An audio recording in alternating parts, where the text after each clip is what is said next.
ओम श्री साम शिवाय नमः। ओम श्री गणेशाय नमः। जय गुरु जी, जय गुरु जी। कोटि कोटि प्रणाम गुरु जी के चरण कमलों में। अनंतम अनंतम शुक्राना गुरु जी। ओम नमः शिवाय। शिव जी सदा सहाय। ओम नमः शिवाय। गुरु जी सदा सहाय। संगत जी, मैंने कल शिव महापुराण कथा का रुद्र संगीता का 17वां अध्याय बताया था।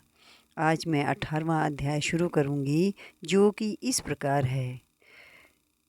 अथाष्टोदशो अध्याय। शिव मंदिर में दीपदान के प्रभाव से पाप मुक्त होकर गुणनिधि का दूसरे जन्म में कलिंग देश का राजा बनना और फिर शिव भक्ति के कारण कुबेर पद की प्राप्ति करना।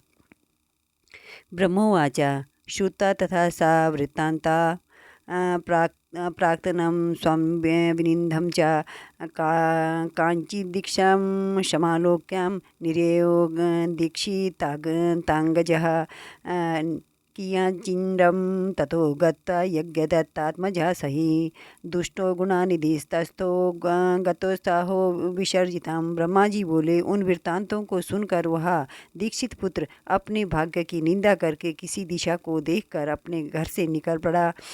कुछ काल तक चलने के पश्चात वह यज्ञदत्त पुत्र दुष्ट गुणनिधि थक जाने के कारण उत्साहहीन होकर वहीं रुक गया। चिंता मवाप महतीं कायामि करवाणि किं नाहम्भ्यास्ताविद्धोऽस्मि न चैवाति धनोऽस्म्यहम्। वह बहुत बड़ी चिंता में पड़ गया कि अब मैं कहाँ जाऊँ, क्या करूँ। ना मैंने विद्या का अभ्यास भी नहीं किया और ना तो मेरे पास अत्यधिक धन ही है। देशांतरे यस्या धनम सा सद्य सुख मेधते भयामस्ति धने च रात्सा विघ्ना सर्वतो भवा। दूसरे देश में तत्काल सुख तो उसी को प्राप्त होता है जिसके पास धन रहता है। यद्यपि धन रहने पर चोर से भय होता है, किंतु वह विघ्न सर्वत्र उत्पन्न हो सकता है। याजकस्य कुले जन्मं कथं मे व्यसनं महत् अहो बलीयान्हि विधिर्भावी कर्मानुसंधयेत। अरे, याजक के कुल में जन्म होने पर भी मुझ में इतना बड़ा दुर्व्यसन कैसे आ गया, यह आश्चर्य है। किंतु भाग्य बड़ा बलवान है, वही मनुष्य के भावी कर्म का अनुसंधान करता है। भिक्षुं नाधिगच्छामि न मे परिचितं क्वचित् न च पाशर्वेधनं किंचित् किमत्र शरणं भवेत्।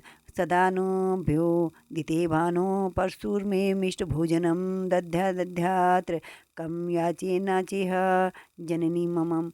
मैं भिक्षा मांगने के लिए नहीं जाता हूँ। मेरा यहाँ कोई परिचित भी नहीं है और न मेरे पास कुछ धन ही है। मेरे लिए कोई शरण तो होनी ही चाहिए। सदैव सूर्योदय होने के पूर्व ही मेरी माता मुझे मधुर भोजन देती थी। आज मैं यहाँ किससे मांगूँ?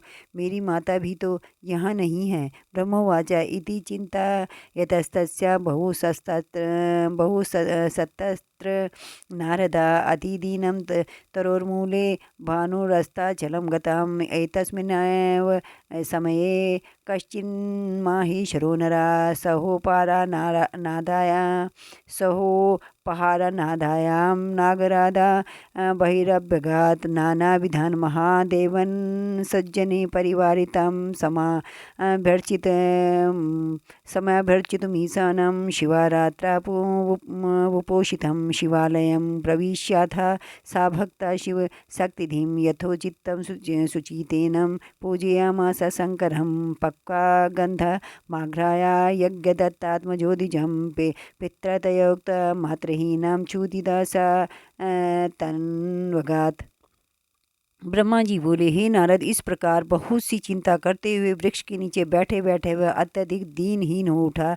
इतने में सूर्य अस्ताचल को चला गया। इसी समय कोई शिवभक्त मनुष्य अनेक प्रकार की परम दिव्य पूजा सामग्रियां लेकर शिवरात्रि के दिन उपवास पूर्वक महेश्वर की पूजा करने के लिए अपने परिवारजनों के साथ नगर से बाहर निकला। शिवजी में रत चित्त वाले उस भक्त ने शिवालय में प्रवेश करके सावधान मन से यथोचित रूप से शंकर की पूजा की। कि भगवान शिव के लिए लगाए गए नैवेद्य के पकवानों की गंध को सूंघकर पिता के द्वारा परित्यक्त पित मातृहीन तथा भूख से व्याकुल यज्ञदत्त का पुत्र वह ब्राह्मण गुणनिधि उसके पास पहुँचा। इदमन्नं मया ग्राह्यं शिवायोपाकृतं निशिं शुप्ते शैवजने देवाः सर्व अस्मिन् विधं वहत् इत्याशामावलाम्ब्याथा द्वारि सम्भोरुपाविशत् ददर्शा च महापूज्यं तेन भक्तेन निर्मितां विधाय नृत्यगीतादिभक्त्या सुप्ता क्षणे यदा नैवेद्यं स तदा दातुं भर्गागारं विवेशः। उसने सोचा कि ये सभी शिव भक्त जब रात्रि में सो जाएंगे तब मैं शिव पर चढ़ाए गए इस विविध नैवेद्य को भाग्यवश प्राप्त करूंगा। ऐसी आशा करके वह भगवान शंकर के द्वार पर बैठ गया और उस भक्त के द्वारा की गई महापूजा को देखने लगा। भक्त लोग जिस समय भगवान शिव के सामने नित्य गीत आदि करके सो गए उसी समय वह नैवेद्य को लेने के लिए भगवान शिव के मंदिर में घुसा। दीपं मन्दाप्रभं दृष्ट्वा पक्वान्नावीक्षणाय सा निजाचलाचलाद्युतिं कृत्वा दीपं प्रकाश्यजां यज्ञदत्तात्मजां सोऽथ शिवा नैवेद्यमादरात् जग्राहं सहसा प्रीत्या पक्वान्नं बहुशस्ततः। वहाँ पर जले दीप के प्रकाश को मंद देखकर पकवानों को देखने के लिए अपने उत्तरीय वस्त्र को फाड़ करके बत्ती बनाकर दीपक को प्रकाशित कर यज्ञदत्त के उस पुत्र ने आदरपूर्वक शिव के लिए लगाए गए बहुत से पकवानों के नैवेद्य को एकाएक सहर्ष उठा लिया।